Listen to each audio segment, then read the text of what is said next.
Boys and girls, happy Tuesday. Welcome to ELA this week. Last week, we were reading an expository text and determining the author's point of view using text evidence. This week, we are still going to use our text evidence, but we're going to be reading a narrative nonfiction, and we are going to be determining the main idea of the text using supportive details. So let's go ahead and let's go through our slides as we do every day to learn a little bit more and build some more background on our week and day. So we are going to be reading a narrative nonfiction text about the Titanic. We will determine the main idea and details, finding a lot of key details about the Titanic. We will, of course, be using text evidence. We know that is very, very important, and we'll continue on with our vocabulary of the week. So with our vocabulary, go ahead and repeat after me. Voyage, massive, inflate, achievement, plunge, boulders, and debris. Yesterday, you watched a couple videos on the vocabulary words and you created your own sentences of these words. Today, you're going to see these words in action as we read our story about the Titanic. Now, our story about the Titanic is a narrative nonfiction, so we know that it tells a story. It includes facts and details about a topic. In this case, it's the Titanic. And you will also see text features. You will see photographs. You will see captions. You will see headings. The Titanic includes real facts about an event. It even mentions a person in there. It's written like a story with a beginning, middle, and end. Alrighty, and its person is to inform and entertain us. So it's written like a story, but it's a true, factual story with information. Now, our main point this week, boys and girls, is to determine the main idea and details of a text. The main idea is the most important point that the author makes about a topic. We know what the main idea is by pulling out all the key details that sum up this main idea. So, if you look over here at our anchor chart that Mrs. Davis has, our main idea is what the text mostly is about. The details describe or explain our main idea. Now, how can we find the main idea? So, we're going to read this story, this narrative nonfiction story about searching for the Titanic. What can we do? How can we find the main idea? Here are a couple clues on what will help you find and determine the main idea. First, we're going to read the title. You're going to look at the pictures. You're going to look for keywords, ideas, and phrases that they kind of keep repeating throughout the text. Read the first and last sentence of the text and ask, what is the text mostly about? Now, how else can we help determine the main idea? Well, we're going to pull apart key ideas, key details as we read. These details may include examples, facts, definitions, descriptions, comparing and contrasting, and we're going to pull apart all these little details to help us determine what is the topic of the story. What is it mainly about when we are reading? And as always, boys and girls, it is very important to use our text evidence. We have seen this anchor chart. We have seen this since for the past month now. We must be reading the text, thinking about the question, searching in the text for the answer. This is something you will be doing now, boys and girls. Next year, the year after, we always want to use text evidence, and you've been doing great in it. Here are your sentence sims that you guys are required to be using every week in your discussion posts, so keep up the good work. Okay, so what we are going to do, Mrs. Davis is going to introduce us to the story of the Titanic. Mrs. Davis, as always, is going to demonstrate how she's going to determine the main idea.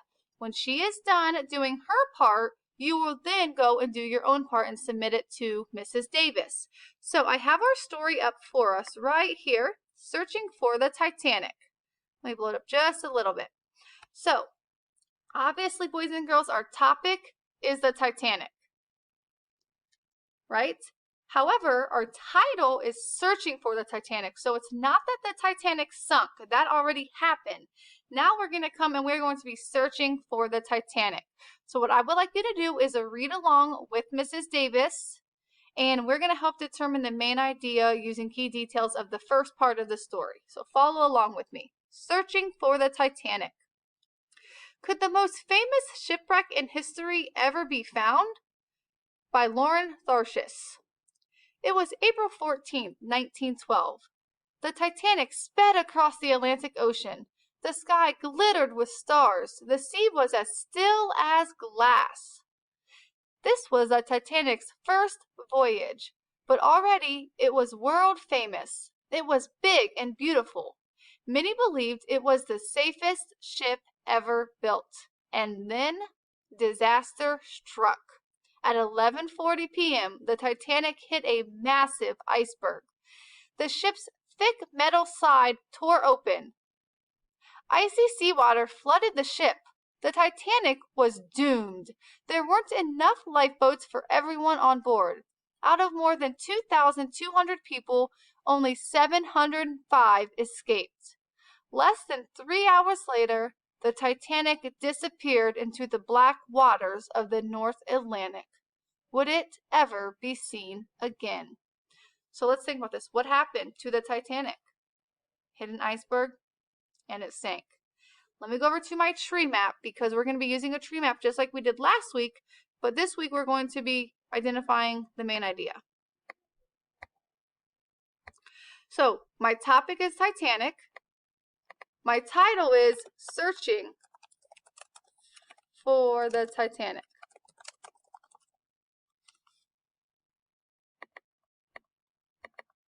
Make this a little bigger for you.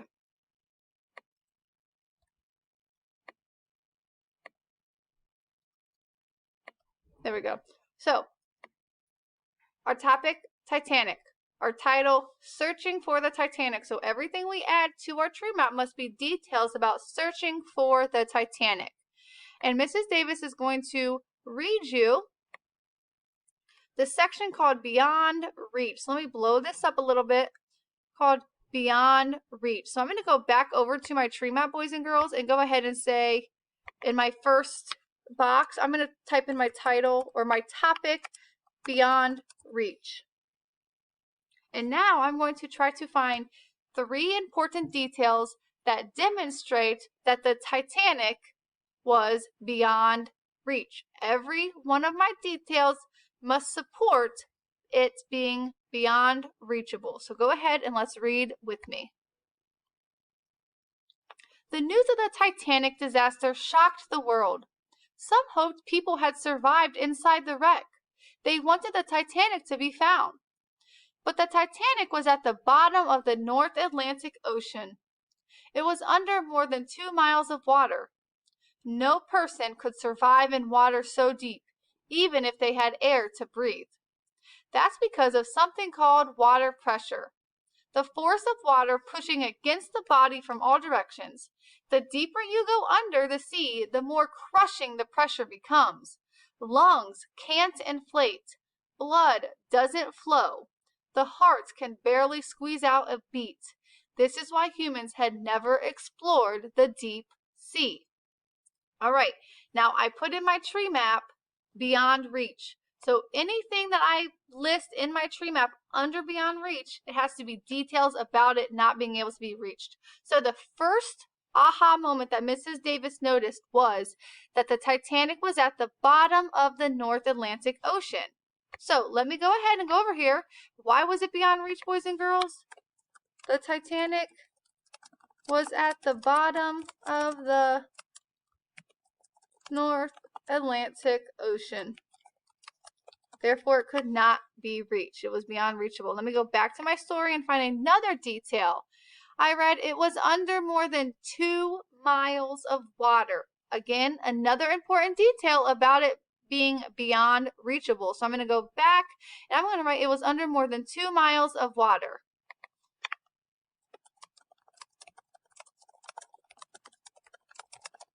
It was under more than 2 miles of water, and I'm going to go ahead and find one more.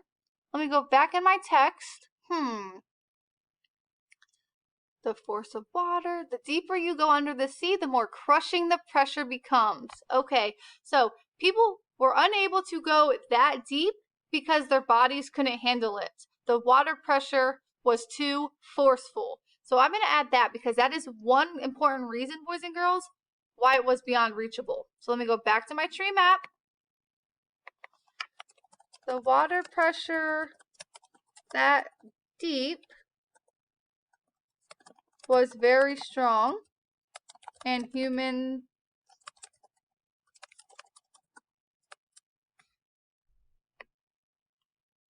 we'll say humans could not survive that deep, in that deep of water. Okay, so let me just zoom this up because I know it's kind of hard to see. All right, so our topic, Titanic. We're searching for the Titanic. Our first heading was beyond reach. The Titanic was at the bottom of the North Atlantic Ocean. It was under more than 2 miles of water. The water pressure that deep was very strong, and humans could not survive in water that deep. Notice, boys and girls, that all 3 of my details match it being beyond reachable. I didn't add anything in my tree map that didn't support my main idea of it being beyond reachable. All right, so what you are going to do, boys and girls, you are going to log on to your Storyworks, and you are going to be reading Human-Sized Worms. Now, you can do this one of 2 ways. You can pause this video, and you can read it right from this video, or you can log on to Storyworks and read Human-Sized Worms from Storyworks. You can choose either way. Make sure as we're reading, boys and girls, we're looking at the pictures, we're reading the captions, and we're really trying to determine main idea based on those key details. If you have any questions, make sure you message me, and Mrs. Davis will live video you and walk you through this. Again, this right here, Human-Sized Worms, is probably going to be my tree map topic right here. And then you, boys and girls, will choose your own details that belong to human-sized worms. What are they talking about? Human-sized worms. That's what we want to know at the end of this lesson. You may write it out and send a picture of Mrs. Davis, or on Schoology, I do have a Word document where you can go and type it out and take a picture or submit it to Mrs. Davis that way as well. So let's just do a quick recap of our assignments for today. Watch the lesson we've already done. Read the Titanic section, Human-Sized Worms, and complete the tree map identifying key details to determine the main idea. And then you're going to submit your work to me on Class Dojo. After you have completed the second section of your tree map, I would like you to go on to Schoology and submit the main idea discussion posts. And then afterwards, there's an extra video to build your knowledge more about the Titanic. All right, boys and girls, when you submit this, Mrs. Davis is looking for your main idea and important key details to support your main idea. Have fun with this. It is a fun topic. I look forward to seeing your work. Let me know if you have any questions. Have a great day, boys and girls.